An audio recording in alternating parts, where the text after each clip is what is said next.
सोचो एक बार अगर कोई जानवर भी इंसानों की तरह महसूस कर सके, अगर उनके दिल में भी दोस्ती का एहसास हो, अगर उनकी आंखों में भी गुलामी की जंजीरें तोड़ने की आग हो, तो क्या होगा। आज हम सुनेंगे मुंशी प्रेमचंद की वो कहानी जो सिर्फ दो बैलों की कहानी नहीं है। यह कहानी है आज़ादी की, दोस्ती की और उस हिम्मत की जो सबसे कमज़ोर इंसान या जानवर के दिल में भी होती है। नमस्कार दोस्तों, आप देख रहे हैं इन्फॉर्मेशन स्प्रिंकलर, जहां हम आपके लिए लाते हैं मुंशी प्रेमचंद की बेहतरीन कहानियां। अगर आप पहली बार आए हैं, चैनल सब्सक्राइब करें, बेल आइकन ज़रूर दबाएं। तो चलते हैं सीधा कहानी की तरफ। मुंशी प्रेमचंद की अमर रचना, दो बैलों की कथा। यह कहानी है एक छोटे से गांव की। एक किसान था जिसका नाम था झूरी। झूरी के पास थे दो बैल, हीरा और मोती। हीरा और मोती दो अलग शक्ल, दो अलग रंग, लेकिन उनकी दोस्ती एक थी, उनका दिल एक था। जब एक बार मैदान में कदम रखते थे तो दोनों मिलकर खींचते थे हल, बिना किसी शिकायत के। झूरी उन्हें अपने बच्चों की तरह प्यार करता था। रात को उन्हें खिलाता पिलाता, हाथों से थपथपाता, और वो भी जब झूरी आता अपनी बड़ी बड़ी आंखों से उसे निहारते। यह रिश्ता सिर्फ मालिक और जानवर का नहीं था, यह रिश्ता था विश्वास का, मोहब्बत का। फिर एक दिन सब कुछ बदल गया। झूरी की पत्नी का भाई था गया। गया के पास हल खींचने के लिए बैल नहीं थे, तो झूरी की पत्नी ने जिद की, हीरा और मोती को गया के घर भेज दो कुछ दिन के लिए। झूरी का दिल नहीं माना, लेकिन घर में कलह नहीं चाहता था, तो उसने हाँ कर दी। हीरा और मोती को जब गया के घर ले जाया गया तो दोनों समझ गए कि यह घर उनका नहीं है। खाना कम था, पानी का वक्त नहीं, और गया का लड़का वो उन्हें डांटता मारता दौड़ाता। हीरा हीरा बोलता है, मोती यह घर मुझे अच्छा नहीं लगता, यहाँ प्यार नहीं है, सिर्फ काम है। मोती कहता है, हाँ भाई, झूरी का घर याद आ रहा है, वहाँ तो दिल खुश रहता था। हीरा, पर क्या करें, हम मजबूर हैं, हम बैल हैं, इंसान नहीं। मोती, पर बैल हैं तो क्या हुआ, दिल तो रखते हैं हम भी। रात को दोनों ने मिलके फैसला किया। चारों खूंटियों से अपनी रस्सियां तोड़ लीं और दौड़ते हुए निकल पड़े झूरी के घर की तरफ। सुबह होती है और हीरा और मोती झूरी के घर के दरवाजे पर खड़े होते हैं।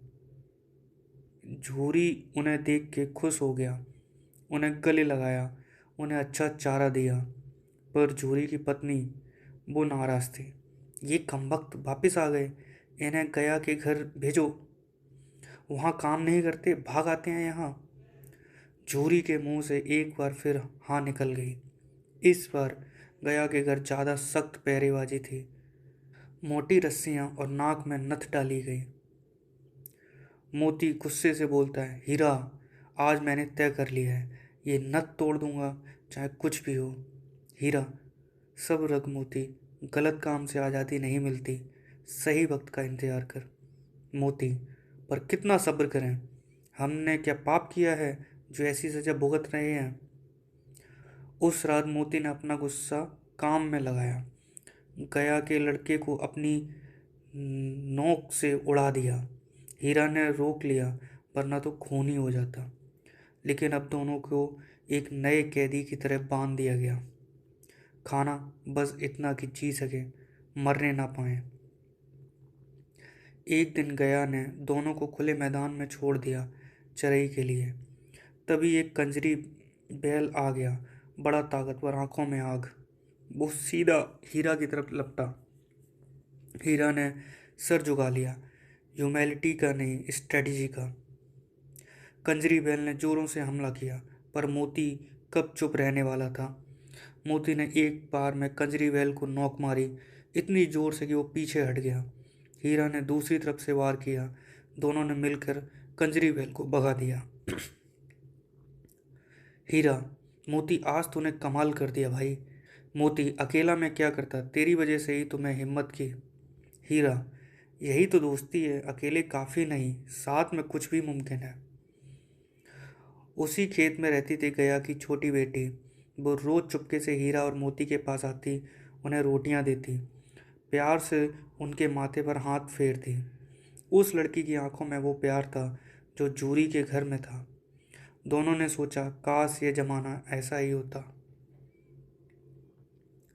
फिर वो दिन आ गया जो हीरा और मोती की जिंदगी का सबसे बुरा दिन था। किसी ने गया को बताया कि बैल बहुत तकलीफ देते हैं, उन्हें कांजी के घर भेज दो। कांजी घर एक जगह जहां आवारा और मुश्किल जानवरों को बांध कर दिया जाता है। ना ज़्यादा खाना, ना पानी, ना धूप, ना आज़ादी, बस इंतजार, या तो कोई इन्हें खरीदे या यहीं पे गल सड़ जाएंगे। हीरा और मोती को कांजी घर में डाला गया।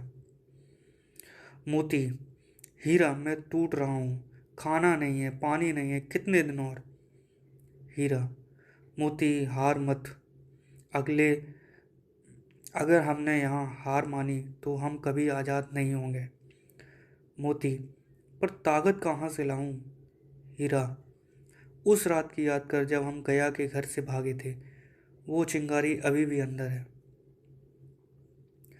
कांजी घर में और भी जानवर थे, गाय, भैंसें, बकरे। सब ने मिलकर वहाँ की पुरानी कच्ची दीवार को धक्का दिया। रात भर धक्कम धक्का चला और फिर धम, दीवार गिर गई। सबसे पहले हीरा और मोती बाहर निकल आए और भाग गए।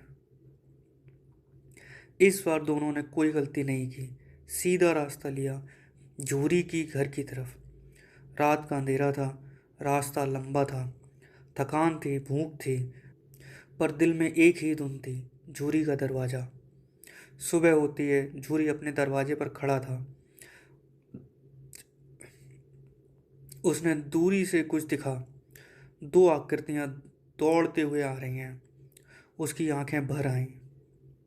झूरी बोलता है, हीरा, मोती, आओ आओ मेरे बच्चों, कहाँ थे तुम इतने दिन।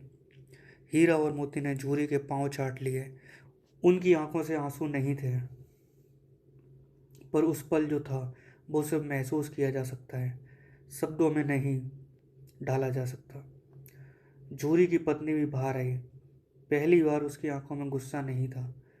उसने भी दोनों के लिए ताज़ा चारा मंगवाया। दोस्तों, यह कहानी सिर्फ दो बैलों की कहानी नहीं थी।